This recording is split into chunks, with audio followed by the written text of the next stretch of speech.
Don't park your spirit. Find the path beyond harmony. We are so powerful as beings. Nothing can tell you your path except for you. Once you start on this path, you can't turn around. If you believe it, things are going to work for you because every choice you make affects your life. Wherever you go, there you are. Welcome back. And once again, my dear friend, Dan Erickson is joining this program. Dan, I have loved everything we've talked about so far. I'm excited about where we're going with this. We have the 5 questions that he's going to answer over the course of this program. So take it away, Dan. Oh, thanks. So I had decided that the best way to answer the question of what a spiritual journey is to talk about the 5 traditional questions that religions try to answer. And previously, we had an introduction, and then we also went into who am I, which is really the fundamental question that overarches all the other questions. So kind of addressing that really gets into all the rest of them. And I just want to sum up kind of who am I, the answer or kind of where that question leads to. And it really comes down to a fundamental question of your core being. Right? So is your core being, where do you identify your core identity? Is it on a material basis, which is subject to the whims of the things outside of yourself? I mean, do you allow other people to identify who you are, to tell you who you are? And if they change, like your job changes or you change a house, or because if you identify with these things that are external to you, they are subject to being taken away. And the other thing is you acquire these materials thinking that that's going to cause happiness, that you are pursuing happiness through the material gain. And that's not a bad thing. I mean, we need to have nice things around us or to have things around us, we need to be in this physical environment and be comfortable. But what happens is if you acquire those things and then you realize, well, I'm not happy. I'm not happy because, my car broke or I don't have the fanciest car and now I need a new one. So, am I not happy if I don't have those things? Or if somebody else says something to me, does that determine my behavior? Does that determine, if I'm happy or sad based on what somebody else says? See, when you identify outside of yourself, then you are subject to those things. Mm-hmm. But if your identity is based on something internal, on your core, and that is based on a relationship with God, then that's very difficult, if not impossible, to be shaken. You really can't be moved away from that. And that is a source of internal energy. This internal energy then allows you to be happy because you now know what makes you happy and you're happy with the things you have because you know this about yourself. You know what makes you happy and you can be satisfied. You can actually have some internal satisfaction and it's not subject to these outside things. I'm not saying that something that happens in the outside world is not going to affect you. I mean, if you care about other people and something bad happens to them, I mean, you're going to feel bad. But it's how you can deal with it, how you can overcome it, how you can deal with the fact that the outside world is pressuring, or if somebody is very mean, or if somebody is if the circumstances that you're in are difficult. I mean, how do you become crushed by those things? Do you allow that to define you? The tragedy, the trauma, your inability to deal with it? You see what I'm saying? If you're drawing that energy from outside of yourself, then you're subject to it. But if you have this internal source, and you're radiating that out, then you know what is satisfying and you know what's important and you can take responsibility for yourself, and you can take responsibility for the people around you, and you can support and be there for them. You can be there for them in a way that maybe they can't be there for themselves. Right. And that's the example. See, that allows you to be stronger than being subject to those things outside of yourself. And then you're owning your own power too. You own your power. You're not giving it away. There was Yeah. something that when you mentioned that last time we talked, I wanted to touch on this. It's like we just talked about the engineer. And I go to the same grocery store since I've been living here. And there's a woman there that one day she said something that melted me and made me feel so horrible for her. I know she had a lot of health problems, a lot of things going on, but she was talking to somebody ahead of me. And then when I came up, we're just talking. Then she goes, "But I'm just a checker." It was like she saw herself in her entire life. She identified that I am just this checker at a grocery store, and that is who I am. So the fact that she only identifies as a checker, it's like I felt like I just wanted to reach out to her and say, "You're so much more than that." But it's like, the line moves and I had to go. But yeah, we identify with our title. It's like this label, and that's I can't achieve more than this in this lifetime. And we limit ourselves so much just by our labels and the things we think about. So please go on. No, that's perfect, and that's a wonderful example. And just kind of to sum up, the fundamental question is, who am I? I mean, basically, if you answer that one, all the other questions kind of get answered. But the other questions are kind of nuances of it, and it gives you additional insight. And really, the point of answering the question of who I am is, if you realize that you have this internal source of energy, then you don't become so much of a consumer of energy. You're a producer of it. You become the solution instead of the problem. Because the problem is when we're pulling in energy out of our environment to support our ego, basically. It's very centric. It's very much about me and about what I can get and what I'm, look how great I am. Look what I'm doing. Look at, I have all of these titles and I've done all this stuff. The only person who really cares about that is you. That's it. It's okay. I mean, if these are things that you've done, and you can be proud of your accomplishments. I'm not saying that. I'm just saying, when you start to be able to do things for other people, and then you derive your source out of that, by being of service, by being a pillar, by being supportive, by helping, and whatever that means. I mean, for everyone, it's personal. They have their own mission of what they're going to do and who they're going to support. And it might be helping your child. It might be supporting someone who goes off and does a very difficult thing, and you're just there to help them do what they do. And to be really appreciative of that. So the next question is composed of what am I? And what am I is really three questions. So the first one, and what I'm going to do is I'll ask the question, and then I keep circling back to what am I? And again, it kind of goes back to who am I, but what am I?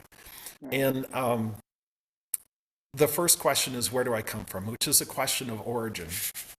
And of course, we have a lot of our identity based in that, because we're given a physical family. We have a mom and dad and brother and sisters, or aunts and uncles. And these people help us identify, where we came from. We have a family history. We have these things. Now, people can turn away from that, but you, at some point, still have to kind of come back and find that. And you find your roots. And this is part of the physical attachment to our reality is this family attachment. And as you mature, you become aware of that you have physical relations, but you also have a spiritual relationship. So we have physical parents, and you can identify who they are, but you also have spiritual parents. And the way to think about this is when you meet somebody, you try to establish a rapport with them. And you try to find something common and those kinds of things. Well, how would it be if you could look at somebody and you see that divine spark in them, that you can see through whatever physicality they have and see that aspect within them that is like you, that divine spark. And it transcends all of these other things, all of culture, physicality, all of these barriers kind of drop because you see that they're on this spiritual path and they're pursuing the same things that you are.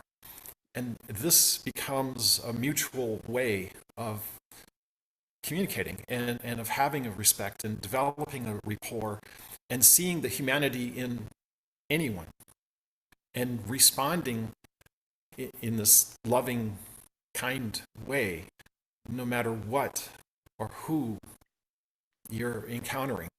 Right. And when you ask the question, it's really a matter of perspective. You're asking about your body, or are you asking about the part that survives when you're going to pass from the earth plane? Where do I come from is, again, it goes back to the question of who am I? So if you identify with the material aspect and you only see yourself in a material way, when you die, you think that you die. But if you identify with this spiritual portion of your body that comes from God, when you die, you go back to God. This is the fundamental part of answering that question, who am I? And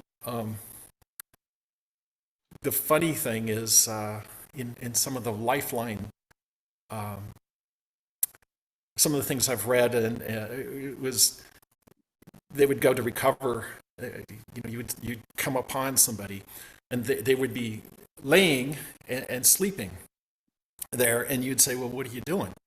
And they, well, I'm dead. I'm sleeping here. And you say, well, surprise, you're not dead. Like, Say, you're no, talking to I'm me. dead. I'm waiting for the return. I'm just waiting here. The It's Grim well, Reaper's on his way or something. well, Sweep me up. and oh, by the way, you're bothering me. Go away. And he's like, well, do you want to stay here in this dark place, or would you like to go? Would you like to come with me to some other place? You can wait there. You don't have to be here.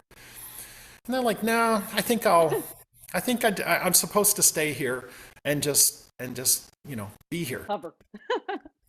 And this is really was in Bob's book, so I'm kind of paraphrasing something that he encountered. And so Bob kind of moved on, and he said, well, look, if you don't want to talk to me and you don't want to go with me, okay.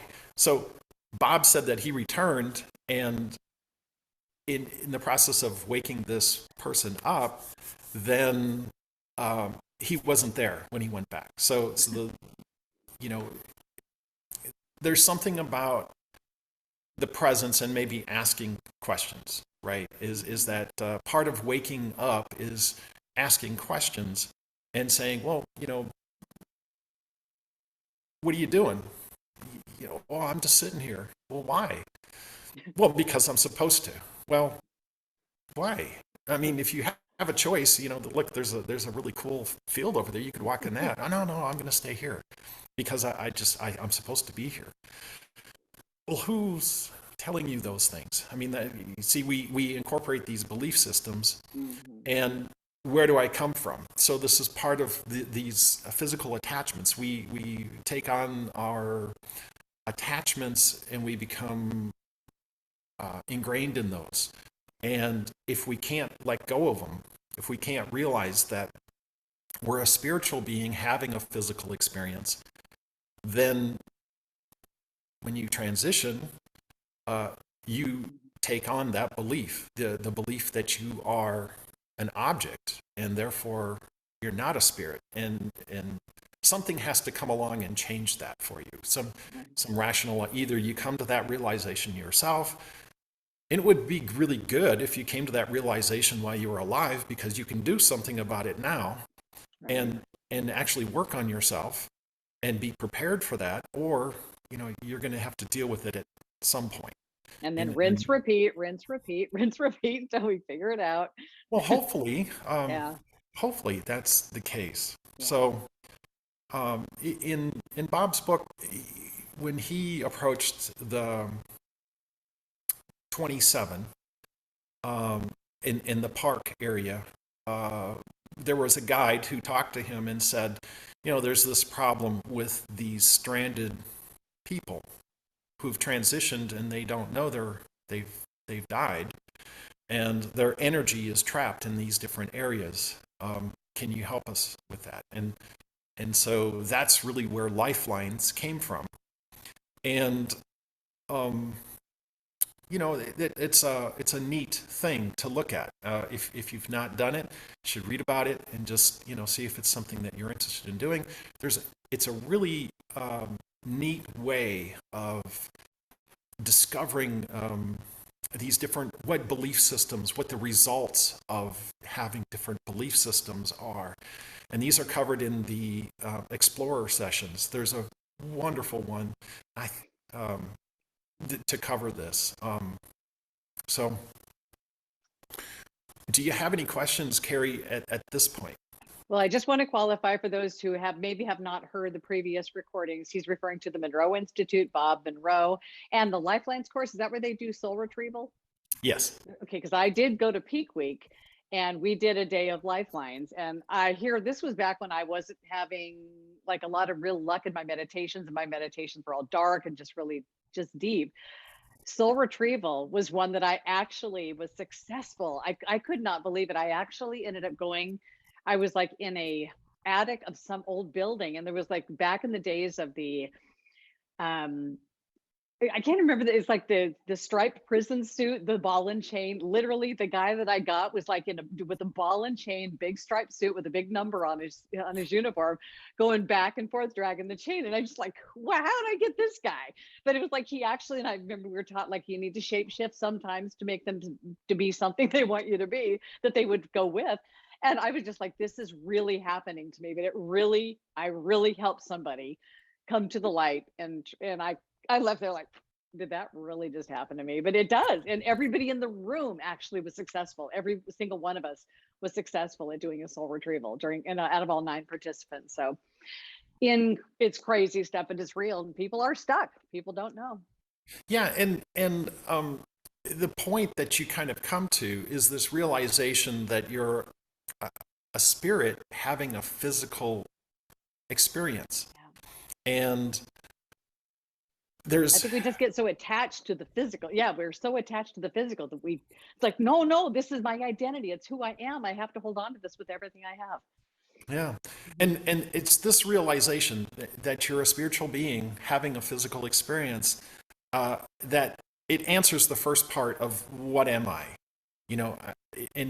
But what Bob has demonstrated through many encounters, and then we've experienced in our different meditations, is that we're an indestructible spirit that will survive death, and we're now occupying a physical body. And if you identify with that, if you can accept that, that is the answer Right. to where do I come from, and how do you realize that? So you say, okay, if I came from God, and when I die, I'm going to return to God. That answers that question. It's a question of origin. That's if you follow that. And there are alternatives, and I've discussed both of them. So In the Explorer series, I think it was the one about Patrick. I think I'll get a hold of that and I will attach it in the comments so people can listen yeah. to that. That was fascinating. Yes, that's the story about Patrick Patrick. is a wonderful thing. And Yeah. what Patrick is basically attached. He is so concerned with the loss of his life. I mean, he doesn't realize that he's dead, but he's worried about dying. And so he has clung to life to the point where he's lost. And Bob does go and talk with him. And it's a very moving, very moving experience. I love those Explorer series. I love those tapes. They're great. All right. Well, Dan, thank you so much. I love it. We've got these 5 questions and we're going to be coming back with Dan Erickson again. And what's the next question you're going to answer, Dan? So the next one we're going to cover is, why was I created? And it's a good one. So stay tuned for that. All right. We'll be back with Dan Erickson. Thank you so much, Dan. Thank you, Carrie.